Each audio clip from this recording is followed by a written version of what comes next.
Unsur-unsur pidana pencemaran nama baik. Menganalisis terhadap sebuah duduk perkara itu. Ya, ketika terpenuhi unsur pidananya yang diatur dalam Kitab Undang Hukum Pidana, itu sah-sah saja bisa kita membuat laporan terkait dengan dugaan perbuatan pidana. Ya, makanya nanti praktisi ini sebenarnya menganalisis dari redaksi-redaksi Kitab Undang Hukum Pidana. Kemudian memang ketika memang jelas ini adalah muatan pidananya tanpa diragukan kembali, ya masukkan laporan gitu kan.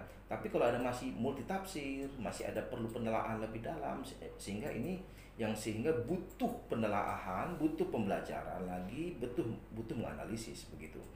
Nah, ketika ini dilakukan oleh orang gitu ya, pencemaran nama baik.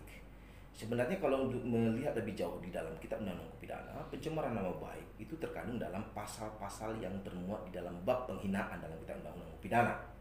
Ya, dulu kita pernah bahas itu tentang penghinaan. Kali ini kita tentang pencemaran nama baik. Sebenarnya pasal pencemaran nama baik itu juga termuat di dalam pasal penghinaan. Itu dimulai nanti di pasal 310.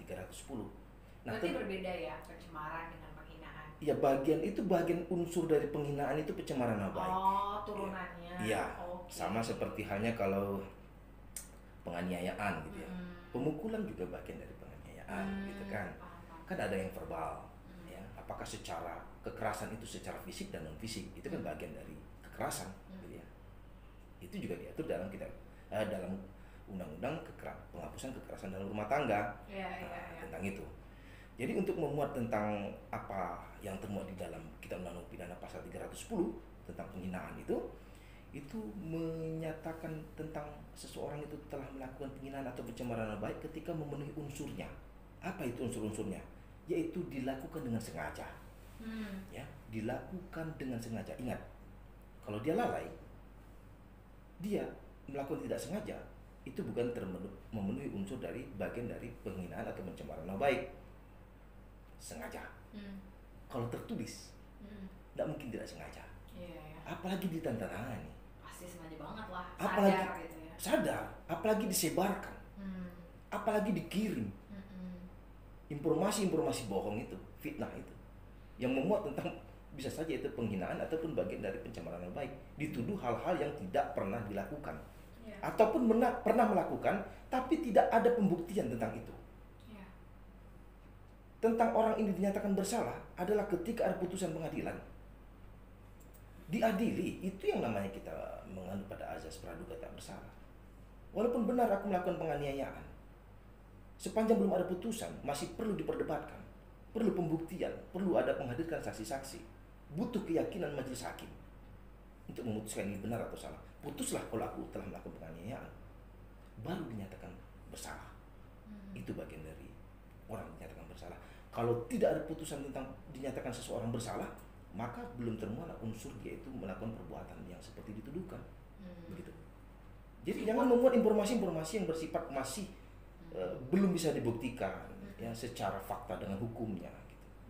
Fakta de jure gitu kan, dengan juri dan hukum. Itu termasuk bagian dari pencemaran nama baik ya? Bisa saja. Kalau dia tidak bisa buktikan, itu pencemaran nama baik. Kemudian yang kedua, menyerang kehormatan atau nama baik orang. Penghinaan atau pencemaran nama baik itu menyerang kehormatan atau nama baik seseorang. Apalagi klien kita adalah seorang ketua DPRD, lembaga, di sebuah lembaga dia sebagai orang tertinggi, gitu. Lembaga negara lagi. Akibat dari fitnah, akibat dari cerita bohong, akibat dari hal-hal yang tidak bisa dibuktikan tentang tulisan-tulisannya, apakah lisan ataupun tertulis, ini bisa saja masuk kepada unsur itu. Kemudian dituduh melakukan sesuatu perbuatan yang tidak benar. Itu unsur dalam pencemaran baik ataupun penghinaan itu sendiri. Kalau tidak termuat tentang bagaimana ada unsur menuduh, berarti tidak terpenuhilah unsur-unsur bagaimana penghinaan atau pencemaran baik yang dikandung dalam pasal 310. Nah, ini pasal 310 tentang penghinaan secara umum ya. Kalau yang tertulis itu nanti dimuat dalam pasal 310 ayat 2. Salah satu mungkin yang seperti saya contohkan, ketika saya dituduh telah melakukan perbuatan pidana. Dituduh melakukan perbuatan pidana. Kalau hanya sebatas pengamatan, hanya sebatas penglihatan, sementara pembuktian tidak ada, saksi-saksi memperkuat tidak ada, putusan pengadilan tidak ada, hanya sebatas sebuah kalimat-kalimat begitu. Apakah itu termuat seperti yang dituduhkan?